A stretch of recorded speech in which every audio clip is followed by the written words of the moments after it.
Yubiest of the tubiest, the best YouTube subscribers on the planet. That's you.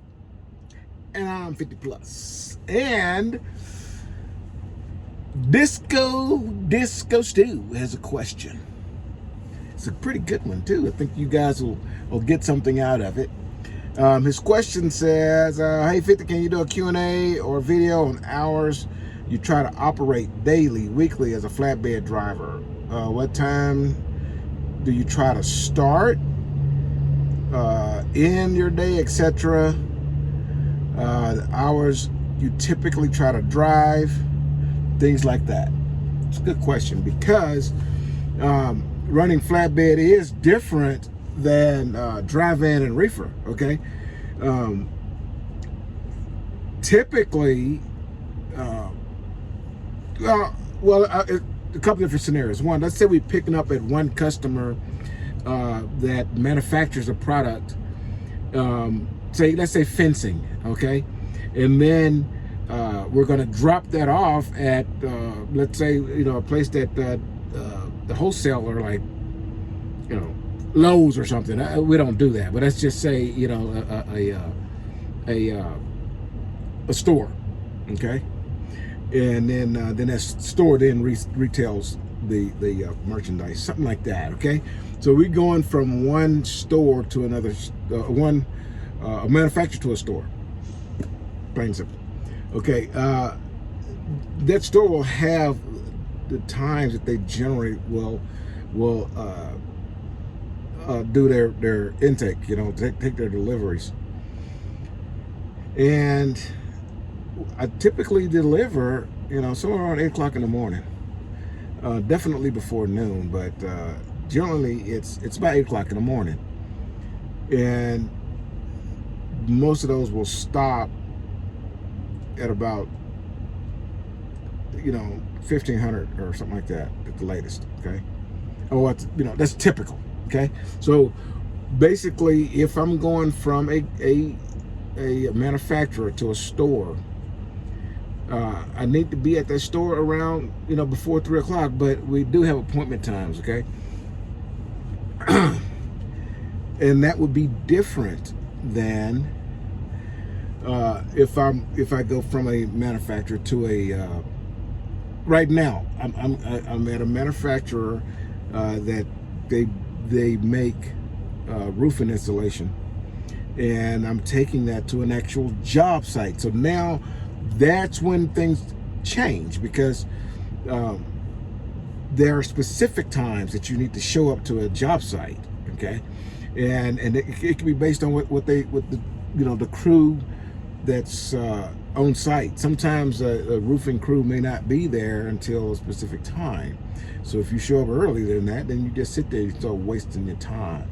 So flatbed is a little bit different than, say, dry van roofer. They actually have appointment times that you need to be there. Sometimes they have a window, but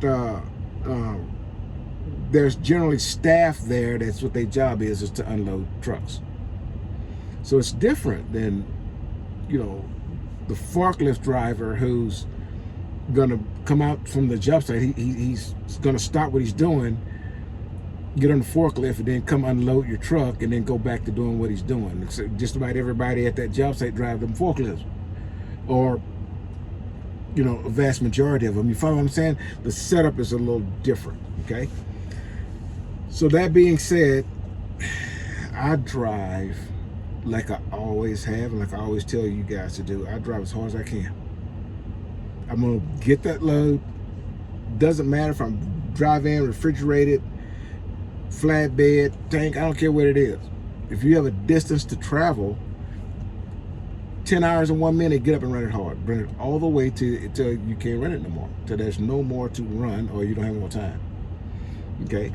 If you get there early, find a place to park and relax. You earned it. Just don't be late. But all driving scenarios should be very, very similar in that respect. And you'll never be late if you just don't screw off your time, okay? So what do?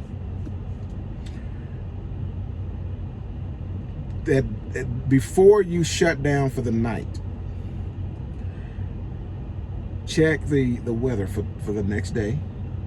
Check the amount of the road conditions, you know, as they are currently, you know, if there's going to be any construction in front of you, all these sort of things, and, you know, kind of have that frame of mind.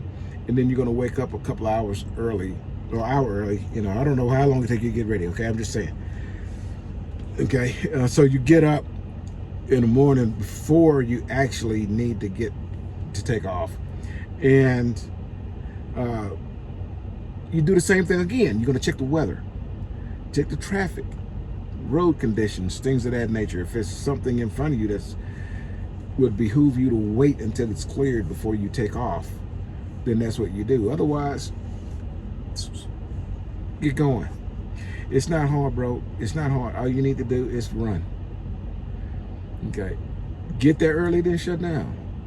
Okay. There's no excuse to be late. Okay. But there's not a whole lot different between drive-in, flatbed, refrigerated, with the exception of times that they deliver. Generally, reefer is going to deliver very early or very late. Drive-in can deliver any goddamn time. I'd had some, you know, crazy appointment times drive-in, but reefer is a little different, you know. Flatbed, we're generally going to be empty before noon and pick something up before 3 p.m. 1500. So before noon we empty, before 3 p.m. more likely we've got our next load and we're hauling it. Pretty simple. Whatever you do, burn some fuel. If you guys want to come burn some fuel for Melton, I got a little link down below. Just click that link and somebody's going to get in contact with you. There's a big difference between the way Melton gets with you and a whole lot of other companies get with you. First, they want you to fill out this long application, and they may or may not get back with you. And you done spent, you know, an hour and a half filling out an application. At Melton, they don't do that. They just have you to, if you use the link below, you just fill out a little information and somebody will reach out to you. And when they reach out to you, they'll, you know, kind of preempt you over the phone and see if you're, you know, if you're even a candidate. And if you are, then they'll just have you fill out the application at that point. At least there's a shot, you know. Some of you guys know what I'm talking about. You can fill out several trucking applications, and, you know, they're several pages long. You put your whole history in there, and then, you know, nobody call you back, you know. That's not the way this is going to work, okay? So come on out here and burn some fuel. Disco Stew, come on. Burn some fuel, buddy.